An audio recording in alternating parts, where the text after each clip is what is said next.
Hi అండి, నేను వల్లిని. Andhra style perfect pesarattu అల్లం చట్నీ కాంబినేషన్లో ఎలా చేశారంటే 1కి 2 తినేస్తారండి. అల్లం చట్నీతో సహా పెసరట్లు ఎలా వేయాలో చూసేద్దామా.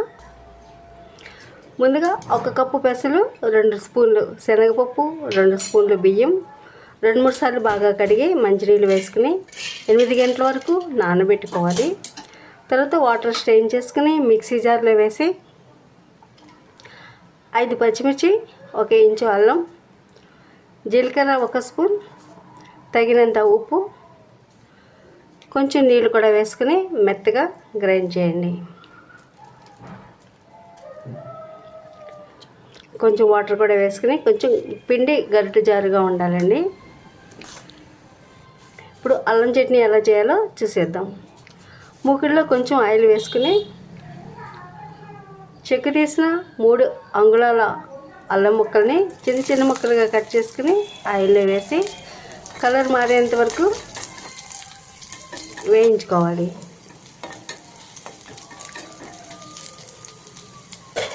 ఒక 25 వరకు వలిచిన వెల్లుల్లి రెబ్బలను కూడా వేసుకుని వెల్లుల్లిని కూడా 1 నిమిషం వరకు వేయించండి.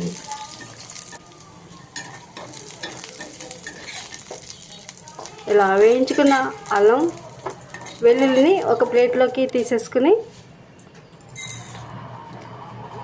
అదే పాన్లోకి 2 స్పూన్లు శనగపప్పు, మెంతులు 1/2 స్పూన్ వేసి ఎర్రగా అయ్యేంత వరకు ఫ్రై చేయండి. అలాగే 2 స్పూన్లు మినపప్పు కూడా వేసి దోరగా అయ్యే వరకు వేయించండి. మరొక 2 స్పూన్లు ధనియాలు కూడా వేసుకుని బాగా వేగిన తర్వాత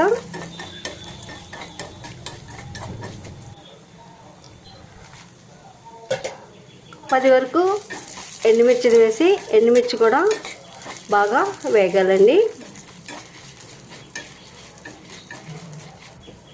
అలాగే ఒక చిన్న నిమ్మకాయ సైజ్ అంత చింతపండుని నీటిలో నానబెట్టుకుని సైడ్కి పెట్టుకోండి. గుప్పెడంత కరివేపాకుని కూడా వేసి ఫ్రై చేయండి. ఇవి దోరగా వేగిన తర్వాత పూర్తిగా చల్లారిన తర్వాత ముందుగా పప్పుల్ని మిక్సీ పట్టుకోవాలి. వేయించుకున్న అల్లం వెల్లుల్లి, నిమ్మకాయ సైజ్ అంత బెల్లం ఇంకా చింతపండు వేసి మెత్తగా గ్రైండ్ చేయండి. పై క్లిప్ మిస్ అయిందండి. కొంచెం వాటర్ వేసి మెత్తగా గ్రైండ్ చేసుకుని ఇప్పుడు అల్లం చట్నీని ఒక గిన్నెలోకి తీసుకోండి. పోపు కోసం ఒక 3 స్పూన్ల వరకు ఆయిల్ వేసుకుని ఆవాలు, జీలకర్ర, మినపప్పు వేసి తుంచుకున్న ఎండుమిర్చి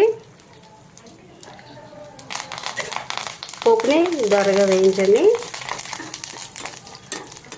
కొద్దిగా కరివేపాకు కూడా యాడ్ చేసుకుని దోరగా వేగిన ఈ పోపుని అల్లం చట్నీలోకి వేసేసుకోండి. గుమగుమలాడే అల్లం చట్నీ రెడీ. మరి పెసరట్లు ఎలా వేయాలో చూసేద్దామా.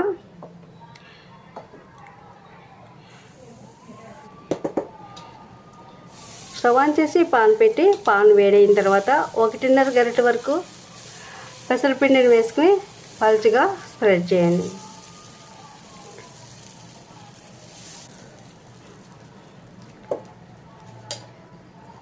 నెక్స్ట్ సన్నగా తరిగిన ఉల్లిపాయ ముక్కలు, కొత్తిమీర తరుగు, మీకు కావాలంటే ఎర్రకారం పొడి కూడా వేసుకోండి. పైన కొంచెం నెయ్యి వేసుకుని చుట్టూరా ఆయిల్ వేసుకుని 1 నిమిషం పాటు అలాగే వదిలేస్తే చుట్టూరా ఎర్రగా కాలిన తర్వాత ఇప్పుడు పెసరట్ని రెండో వైపుకి టర్న్ చేసేసుకుని లైట్గా కాలితే సరిపోతుందండి. వీకెండ్లో ఉదయాన్నే 2 పెసరట్లు తిని వేడివేడిగా టీ లేదా కాఫీ తాగితే చాలా హాయిగా ఉంటుంది కదా. ఇందులో ఫైబర్ కంటెంట్ చాలా ఎక్కువ ఉంటుందండి. ఉదయాన్నే టిఫిన్గా తిన్నారంటే మధ్యాహ్నం వరకు ఆకలి వేయదు. ఈ విధంగా మిగిలిన పెసరట్లు కూడా వేసేసుకుని వేడివేడిగా సర్వింగ్ ప్లేట్లోకి తీసుకుని సర్వ్ చేసుకుంటే టేస్టీ అండ్ హెల్దీ పెసరట్లు అల్లం చట్నీతో సహా రెడీ. మరి ఇంకెందుకు ఆలస్యం, మీరు కూడా తయారు చేసుకుని ఎలా కుదిరిందో కామెంట్ చేయండి. Don't forget like, share and subscribe. Thank you.